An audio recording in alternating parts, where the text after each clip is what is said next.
Hi friends, welcome back. I am Vivek Singhal from tradingwithvivek.com। और आज हम बात करने वाले हैं Hathway cable and Datacom limited के बारे में। इसकी बहुत टाइम पहले एक मैंने वीडियो बनाई थी और उसके बाद इसने ऊपर भी जाना शुरू किया स्टॉक प्राइस ने, शेयर ने, लेकिन फाइनली ये उसके बाद नीचे आना शुरू हो गया। नीचे क्यों आना शुरू हुआ हम सबको पता है कि अक्टूबर 2021 के बाद मार्केट में जितने भी mid cap and small cap थे, इंक्लूडिंग लार्ज कैप ऑल्सो, उन्होंने नीचे आना शुरू किया और उसके बाद से वो लगातार नीचे ही हैं। काफी उनमें से ऊपर आना शुरू कर दिया है। काफी स्टॉक्स ने जो लेवल्स बनाए थे, जो पीक बनाया था अक्टूबर को, उसके बाद से ऊपर आ गए हैं। कुछ अभी तक नहीं आए हैं। तो ये एक मैटर ऑफ टाइम होता है कि सारे ही शेयर्स को एक साथ लेकर चलने का ऑपरेटर के पास पैसा नहीं होता, तो वो वन बाय वन पिक करते रहते हैं। कुछ शेयर्स को नीचे एक्यूमुलेट कर रहे होते हैं, कुछ को लेकर चल रहे होते हैं, और सेम टाइम पर कुछ स्टॉक्स को ऊपर की तरफ वो यहां पर डिस्ट्रीब्यूट भी कर रहे होते हैं। तो बहुत बार ऐसा होता है कि डिस्ट्रीब्यूशन के फेज में कुछ शेयर्स काफी ऊपर चले जाते हैं, जहां डिस्ट्रीब्यूशन हो रहा होता है, जहां मुझे लगता है कि इस स्टॉक से निकल जाना चाहिए, उससे भी ऊपर चला जाता है, क्योंकि अल्टीमेट टॉप एंड बॉटम हम में से किसी को भी पता नहीं हो सकता। ये बात हमें समझने की जरूरत है जब हम स्टॉक मार्केट में ट्रेड करते हैं, और खासतौर से जब हम स्मॉल कैप में ट्रेड करते हैं। तो एक बात हमें हमेशा समझ में आनी चाहिए कि स्मॉल कैप में वॉलेटिलिटी हमेशा लार्ज कैप से ज्यादा होती है, और जब मार्केट में रिकवरी होती है तो जनरली ये देखा गया है कि लार्ज कैप में रिकवरी पहले आती है और उसके बाद में mid cap and small cap में रिकवरी आती है। तो ये सारी बातें समझने के साथ में मैं ये सारी बातें क्यों कह रहा हूं, क्योंकि पिछले कुछ टाइम में क्या देखा गया है कि वीडियो बनाने के बाद अगर कोई पर्टिकुलर स्टॉक नीचे चला जाए तो कोई सी भी वीडियो मैं अपलोड करूं, कोई सी भी वीडियो बनाऊं, उसमें कमेंट सिर्फ उसी स्टॉक का होता है जो स्टॉक नीचे गया होता है, रेदर देन कि उस स्टॉक के बारे में ये कहा जाए विवेक भाई इसकी वीडियो लेकर आओ, वीडियो लेकर आओ। हमें ये समझना चाहिए कि जब इसकी ओरिजिनल वीडियो बनाई थी तब उस सारी वीडियोस में क्या चीजें बोली गई थी, कैसे बिजनेस बताया गया था, कैसे फाइनेंशियल्स देखे गए थे। और आज की डेट में हमें इस बात को उस पर्टिकुलर टाइम के फाइनेंशियल से आज के फाइनेंशियल्स को कंपेयर करना चाहिए कि क्या जो फाइनेंशियल्स हैं वो अच्छे हुए हैं या बेकार हुए हैं। बहुत बार क्या देखा गया है, ये एक लैक ऑफ अंडरस्टैंडिंग है, इसलिए मैं आपको आपकी समझ के लिए बता रहा हूं थोड़ा सा कि फाइनेंशियल्स का मतलब सिर्फ और सिर्फ क्वार्टर का नेट प्रॉफिट नहीं होता। फाइनेंशियल्स का मतलब बैलेंस शीट भी होता है, आज तक की कंपनी की जो फाइनेंशियल कंडीशन है वो भी होता है, और साथ में कंपनी ने कितना एक्सपेंशन किया, कितना बिजनेस को रोबस्ट किया, उसके जो एक्सपेंशन किया है उसके रिजल्ट क्या इमीडिएटली आ जाते हैं, ऐसा कभी भी नहीं होता। इसको अगर थोड़ा सा एक तरीके से समझा जाए, अगर किसी भी कंपनी की 3 फैक्ट्रीज हैं और वो 4th फैक्ट्री लगाना शुरू कर दे और 4th फैक्ट्री लगने में से फॉर एग्जांपल 2 इयर्स का टाइम लग जाए, तो क्या इन 2 इयर्स में कंपनी अच्छा कर रही है? मेरे हिसाब से एज ए बिजनेसमैन कंपनी अच्छा कर रही है, क्योंकि अभी तक कंपनी की 3 फैक्ट्रीज थी, कंपनी की 4th फैक्ट्री लग रही है। लेकिन ड्यूरिंग दिस पीरियड क्या क्वार्टरली रिजल्ट्स अच्छे हो रहे होंगे? क्या वो बढ़कर आ रहे होंगे? नहीं, क्वार्टरली रिजल्ट्स इवन बेकार हो रहे होंगे। क्यों? क्योंकि जो नई फैक्ट्री लग रही है उससे रिलेटेड एक पर्टिकुलर खर्चा तो कैपिटलाइजेशन में चला जाएगा, कैपेक्स में चला जाएगा, फिक्स्ड एसेट्स में चला जाएगा, जो पहले सीडब्ल्यूआईपी में जाएगा, उसके बाद फिक्स्ड एसेट्स में जाएगा। लेकिन बहुत सारे उसी से रिलेटेड जो खर्चे आइडेंटिफाई नहीं हो पाते हैं सेपरेटली, उन खर्चों को करंट क्वार्टर में नॉर्मल खर्चा दिखाया जाता है। उसकी वजह से जो 3 फैक्ट्रीज की रेवेन्यू है वो तो सेम है, लेकिन खर्चे बढ़ गए, क्योंकि 4th फैक्ट्री जो लग रही है उसके बहुत सारे खर्चे भी यहां आकर इंक्लूड हो जाते हैं, और उसकी वजह से करंट क्वार्टर्स के जो प्रॉफिट्स हैं वो कम हो जाते हैं। सेम सिनेरियो बहुत सारी कंपनीज में होता है, और जब इस बात को नहीं समझा जाता तो जैसे हैथवे केबल को लेकर काफी लोग काफी परेशान हैं। उस परेशानी का ना तो मैं रीजन हूं और ना ही उस परेशानी का रीजन हैथवे केबल है, बिकॉज हैथवे केबल भी अच्छा कर रहा है और मैं भी सारी चीजों को पहली ही वीडियो में अच्छे से एक्सप्लेन कर देता हूं। अगर मैं आपको बताऊं, मोर देन 500 वीडियोस हैं अपने चैनल पे आज की डेट में।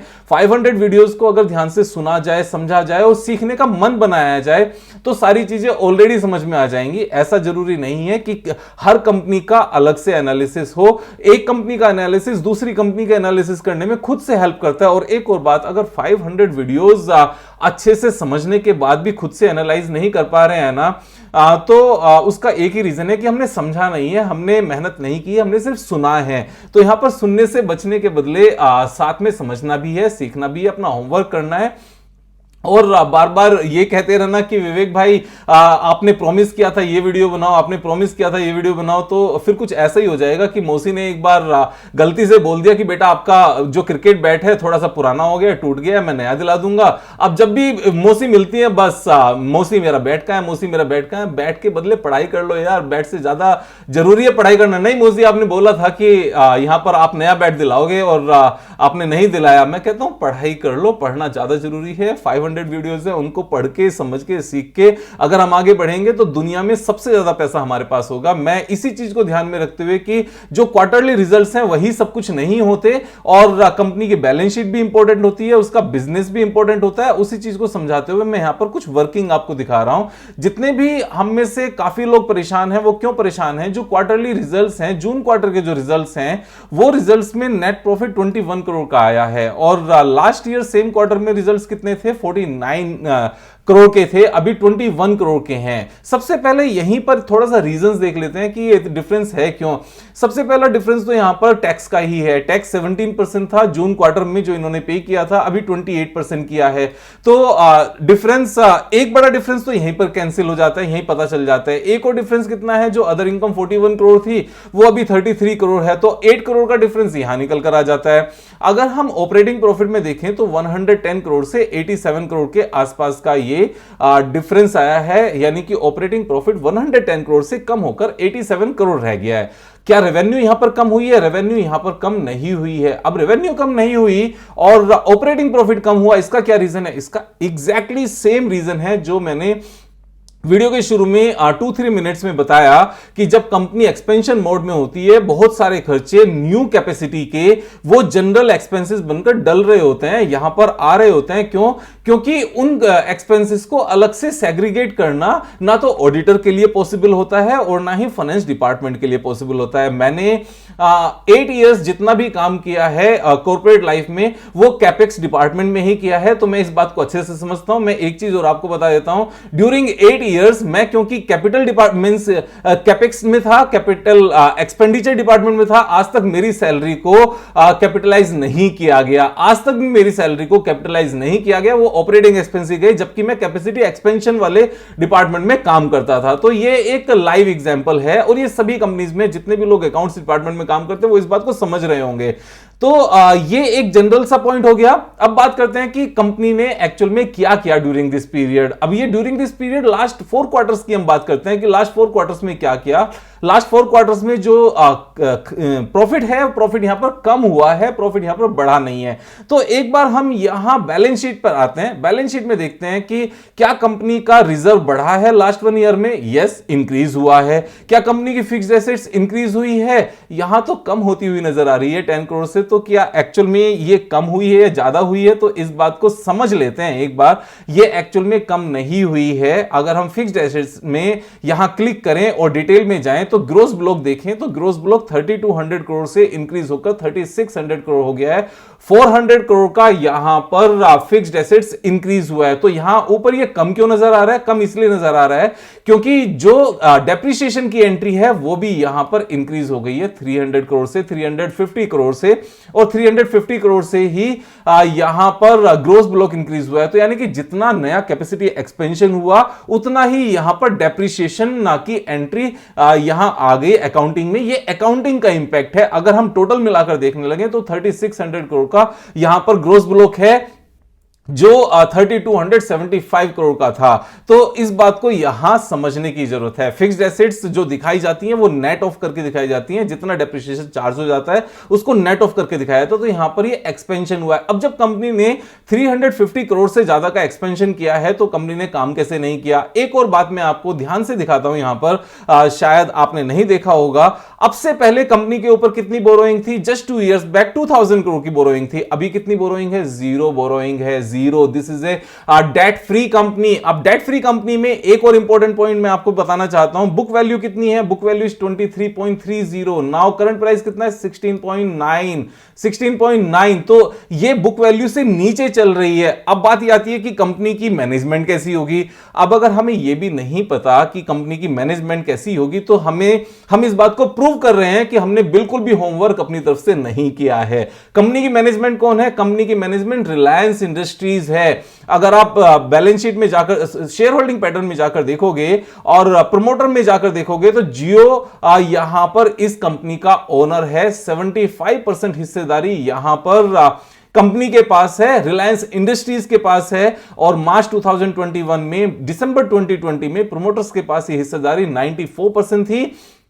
उसके बाद में जो गाइडलाइंस हैं सेबी की गाइडलाइंस ये कहती हैं कि जितनी भी नॉन पीएसयू कंपनीज हैं उनमें प्रमोटर्स के पास 75% से ज्यादा हिस्सेदारी नहीं रह सकती। तो इसी चीज के चलते यहां पर हिस्सेदारी को कम किया गया है और कम करके 75% जो मैक्सिमम परमिसेबल लिमिट है वहां पर रखा गया है। अपनी हिस्सेदारी को बेचा नहीं गया है। और रिलायंस इंडस्ट्रीज यहां पर इस कंपनी के ओनर हैं। पब्लिक के पास कितनी हिस्सेदारी है? पब्लिक के पास सिर्फ और सिर्फ 15.66% हिस्सेदारी है। एफआईआई के पास 1.91 थी, इंक्रीज होकर 6.87 हो गई है। डीआईआई के पास ऑलमोस्ट ना के बराबर थी, जो अभी 2.47 है। पब्लिक के पास ज्यादा थी। वो ज्यादा क्यों थी? क्योंकि प्रमोटर्स के पास ही 94% थी। आज की डेट में जो स्ट्रक्चर है वो एकदम से हेल्दी स्ट्रक्चर है। एक बात और मैं आपको बताना चाहता हूं, आज तक रिलायंस इंडस्ट्रीज ने किसी भी कंपनी को एक्वायर करने में जितनी मैक्सिमम पेमेंट की है, ये रिलायंस इंडस्ट्रीज की, हैथवे केबल रिलायंस इंडस्ट्रीज की सबसे बड़ी इन्वेस्टमेंट है आज तक की।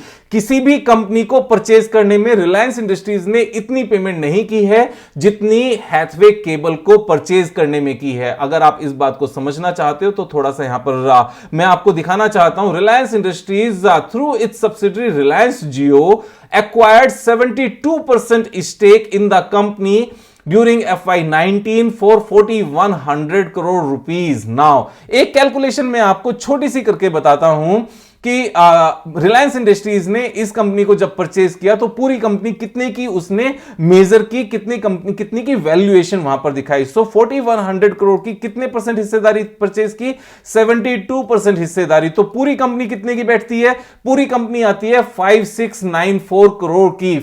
5694 करोड़ की पूरी कंपनी बैठती है। और अभी पूरी कंपनी कितने की ट्रेड कर रही है? पूरी कंपनी कर रही है 2900 करोड़ की। 50% लेवल पर यहां पर ट्रेड कर रही है। जिस वैल्यूएशन पर रिलायंस इंडस्ट्रीज ने इस कंपनी में 4100 करोड़ रुपीस लगाए, उससे भी नीचे ये कंपनी अभी ट्रेड कर रही है। यानी कि 3 इयर्स निकल चुके हैं और वो वैल्यूएशन कितनी की रह गई है? आज की डेट में हाफ की रह गई। यानी कि 3 इयर्स भी निकल गए और वैल्यूएशन हाफ भी रह गई। हमें क्या लगता है, रिलायंस इंडस्ट्रीज इतना बेकार सौदा करेंगे मार्केट में कि उनके बस के इस स्टॉक को चलाना नहीं होगा? हमेशा इस तरह के स्टॉक जब चलने शुरू होते हैं उसके बाद मुड़कर नहीं देखते। अगर आपको याद हो रिलायंस इंडस्ट्रीज में खुद में क्या हुआ था एक टाइम से पहले, तो मैं आपको यह बताना चाहता हूं। रिलायंस इंडस्ट्रीज में जब लगातार एक्सपेंशन चल रहा था रिलायंस जियो को लेकर, उस टाइम पर ड्यूरिंग मींस लंबे टाइम तक, मैं आपको दिखाता हूं कितना लंबा टाइम था वो।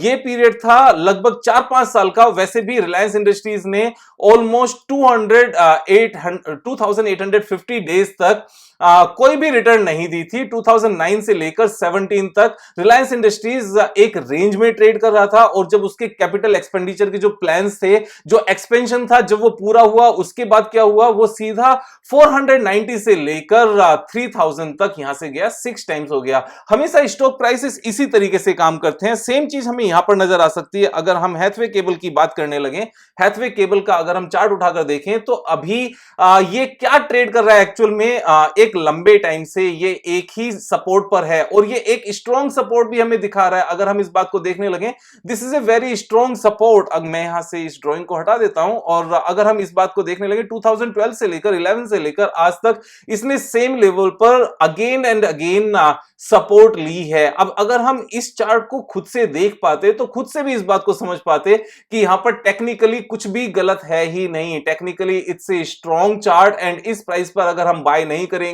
तो कब बाय करेंगे? मैं यहां पर जब ये बात कर रहा हूं कि हम बाय नहीं करेंगे तो उन लोगों की बिल्कुल बात नहीं कर रहा हूं जो स्टॉक प्राइस के नीचे आने के बाद एकदम से परेशान हो जाते हैं। जिनका पेट खराब हो जाता है, तो यहां पर अपना पेट खराब करने की बिल्कुल भी जरूरत नहीं है, खासतौर से मेरे कहने के बाद में। अगर हम लेकिन प्रैक्टिकली इस बात को समझने लगे कि फैब 22 से लेकर अब तक ये एक ही रेंज में यहां पर सपोर्ट बना रहा है और सारी चीजें यहां पर सुपर्ब हैं। अब एक बार मैं आपको छोटा सा एक इंपैक्ट और दिखाता हूं कि लास्ट 1 ईयर में जो एक्सपेंशन हुआ है, उस एक्सपेंशन में कंपनी ने क्या किया है। तो मैंने यहां पर अभी लेटेस्ट रिपोर्ट ओपन की है और लेटेस्ट रिपोर्ट आप कहां से देख सकते हो, मैं बहुत बार बता चुका हूं, आपको फिर से दिखाता हूं कि यहां पर कौन कौन की पीपीटी यहां पर लगाई हुई है। तो मैंने यहां पर 2 पीपीटी ओपन की हैं, लेटेस्ट और 1 साल पहले की, और ये लेटेस्ट वाली है। लेटेस्ट में अगर हम जाकर देखते हैं तो कंपनी ने कितनी फाइबर केबल का नेटवर्क है, कितने किलोमीटर का फाइबर केबल नेटवर्क है, दिस इज 61,000। जबकि इसी के कंपैरिजन में लास्ट ईयर कितना था, 46,000 का था। 46,000 किलोमीटर का ऑप्टिक फाइबर केबल नेटवर्क था। अभी इंक्रीज होकर कितना हो गया है, 61,000 हो गया है। जबकि सबको क्या नजर आ रहा है कि कंपनी बेकार कर रही है। कंपनी बेकार नहीं कर रही है, कंपनी एक बेस बना रही है। अगर इन रिपोर्ट्स को अंदर जाकर खोलकर देखेंगे तभी इन बातों का पता चलेगा कंपनी क्या कर रही है। लेकिन इन सब चीजों के लिए टाइम क्यों नहीं है? टाइम इसलिए नहीं है कि जितनी भी छोड़ो इस बात को, क्या शिकायत करनी है इस बात की। हम सबको पता है कि हम अपना टाइम कहां स्पेंड करते हैं, मोबाइल में क्या देखते हैं और कहां जाकर हमारा दिमाग खराब होता है, और क्यों इन सब रिपोर्ट्स को पढ़ने का हमारे पास वक्त नहीं होता। आप खुद से क्वेश्चन आंसर करो, मुझे इस बात को बताने की जरूरत नहीं है, क्योंकि हर किसी के डिफरेंट रीजंस हैं। सो 61,000 करोड़ अभी है, एक साल पहले 46,000 थी। और एक साल पहले कितनी सिटीज में यहां पर इनकी प्रेजेंस थी, दिस वाज ओनली 109 सिटीज। और अभी कितनी में प्रेजेंस है, 700 सिटीज में अपनी खुद की इनकी प्रेजेंस है। 109 सिटीज से 700 सिटीज में जाकर इन्होंने अपनी प्रेजेंस ले आए, और हमें लगता है कि कंपनी बेकार कर रही है। अब हमें क्या समझ में नहीं आएगा कि 109 सिटीज से कितनी रेवेन्यू आती थी और कितना नेट प्रॉफिट आता था, जो अब से लगभग एक साल पहले था। अगर हम यहां पर P&L स्टेटमेंट की बात करने लगे, रेवेन्यू कितनी थी, 700 करोड़ थी, नेट प्रॉफिट कितना था, 253 करोड़ था। और जब ये 700 सिटीज से नेट प्रॉफिट और रेवेन्यू आएगी तब कितना होगा, हम इस बात को समझ सकते हैं। इसको डिटेल में और थोड़ा सा पढ़ना है तो क्या करना है, जो इनकी एनुअल रिपोर्ट है उसमें जाकर पढ़ना। TV plug is a new product we have piloted to provide highly reliable last mile CATV connectivity from a mobile tower network। यानी कि इनका मेन बिजनेस वैसे क्या है, ब्रॉडबैंड का इनका मेन बिजनेस है और केबल टीवी देना है, यानी कि ब्रॉडबैंड के थ्रू टीवी देना इनका मेन बिजनेस है। उसके साथ में टीवी प्लग भी इन्होंने लॉन्च कर दिया है, यानी कि ब्रॉडबैंड के कनेक्शन की आपको जरूरत नहीं है, घर तक तार लाने की जरूरत नहीं है। जो इनके मोबाइल टावर है वहीं से ये आपको एक छोटा सा मॉडेम दे देंगे, जो वाईफाई, जो मोबाइल कनेक्टिविटी के थ्रू आपके साथ आपके मॉडेम को कनेक्ट करेगा और उसी से आपका ये पूरा टीवी चल जाएगा। यानी कि सैटेलाइट जो छत पे छतरी लगती है ना, जो अम्ब्रेला लगती है, वो लगाने की जरूरत नहीं है। सिर्फ और सिर्फ एक छोटा सा एक पीस ऑफ इस तरह का ये एक डिवाइस होगा और ये डिवाइस सीधा सीधा लग जाएगा, आपकी कनेक्टिविटी आ जाएगी मोबाइल टावर से और आपका टीवी चल जाएगा। Means this is amazing feature. और जहां तक हमें लगता है कि हैथवे किस तरीके से काम करेगा, जियो के नाम से ये सारी चीजें निकलेंगी। There is no difference between Hathway and between Reliance. Reliance Jio ही हैथवे है, हैथवे ही रिलायंस जियो है, जहां पर इनका नेटवर्क है। अब ये सारी चीजें समझने के बाद अगर हमें इस बात का नहीं पता चल पा रहा है कि हमें इसको क्यों होल्ड करना है, विवेक भाई ने क्यों पहले वीडियो बनाई थी, विवेक भाई ने अभी तक वीडियो क्यों नहीं बनाई, विवेक भाई की भी आप सबसे कुछ एक्सपेक्टेशंस होती हैं कि आप सब भी कुछ वर्किंग करो, क्योंकि विवेक भाई आकर टिप देने के मूड में नहीं होते। विवेक भाई आपको डिटेल्ड एनालिसिस के रूप में आपको सिखाने के लिए यहां पर आते हैं, कोई टिप देने का बिल्कुल भी मन नहीं होता। लेकिन हम गलती क्या करते हैं, सिर्फ और सिर्फ ये देख लेते हैं विवेक भाई ने वीडियो बनाई, ले लो, उसके बाद में अगर प्राइसेस नीचे चले जाएं तो विवेक भाई की जान खा जाओ। देखो विवेक भाई की जान नहीं खाई जाती, लेकिन इसमें नुकसान आप ही का होता है। नुकसान क्या होता है कि जैसे हम पहले से नासमझ थे स्टॉक मार्केट में, अभी भी वैसे ही नासमझ हैं। इस बात का मुझे सिर्फ अफसोस होता है कि 2 इयर्स हो गए मुझे सबको सिखाते सिखाते, लेकिन हम में से काफी लोग सीखने को तैयार नहीं है। इसमें नुकसान मेरा नहीं है, इसमें नुकसान सिर्फ और सिर्फ आपका है। अगर सीखेंगे नहीं और उसके बाद में सीख कर काम करेंगे नहीं तो रिजल्ट क्या निकलेंगे, रिजल्ट यही निकलेगा कि हम में से देखो किसी का भी नहीं पता होता कि हम सब किसी पर्टिकुलर काम को कब तक करने वाले हैं। विवेक भाई वीडियो कब तक बनाएंगे, इस बात को कहना बड़ा मुश्किल है। क्यों? क्योंकि एक बार जब 1000 वीडियोस आ गई, सारी नॉलेज वहां पर दे दी और नॉलेज देना ही मेन ऑब्जेक्टिव था, तो उसके बाद में रिपीटेटिव कब तक चलेगा पता नहीं। मैं भी किस काम में बिजी हो जाऊं, और ये चीज होती भी है। जैसे लास्ट 3 डेज से कोई वीडियो नहीं आई, पता नहीं कब 7 डेज हो जाए, कब 10 डेज हो जाए। इस बात को समझना कहना मुश्किल है। तो मैं हमेशा एक चीज को लगातार कह रहा हूं, जितना सीखना है सीख लो, फटाफट सीख लो और सेल्फ इंडिपेंडेंट बन जाओ, जिससे लगातार आप सब सीखकर काम कर सको, मार्केट में पैसे कमा सको। अगर बात ये आती है विवेक भाई आप और बाय कर रहे हो क्या? Yes of course I am buying, because मैं बिजनेस रीड करता हूं। मैं सिर्फ और सिर्फ शेयर प्राइसेस नहीं देखता, मैं बिजनेस को भी अंडरस्टैंड करता हूं।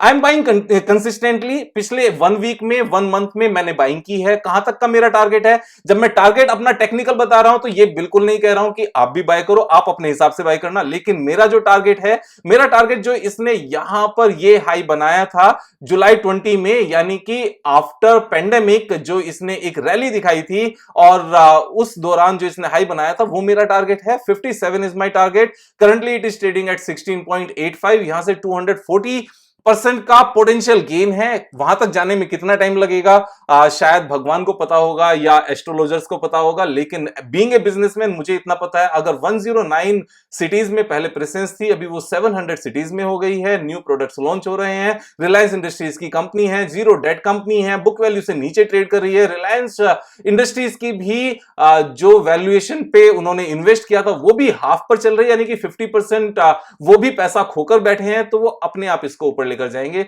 मुझसे ज्यादा जल्दी यहां पर रिलायंस इंडस्ट्रीज की भी होगी और जो मुझसे बड़े इन्वेस्टर्स इस कंपनी में हैं उनको भी होगी। तो यहां पर समझने की जरूरत है, सीखने की जरूरत है। सब्सक्राइब करें, दोस्तों को शेयर करें, जिससे वो भी टिप में बने रहने के बदले मार्केट में सीख के खुद से एनालिसिस शुरू कर पाए, समझ पाए। Thank you so much. कल फिर मिलेंगे एक नए वीडियो के साथ। तब तक मुझे करो यार। Thank you so much. Have a nice day.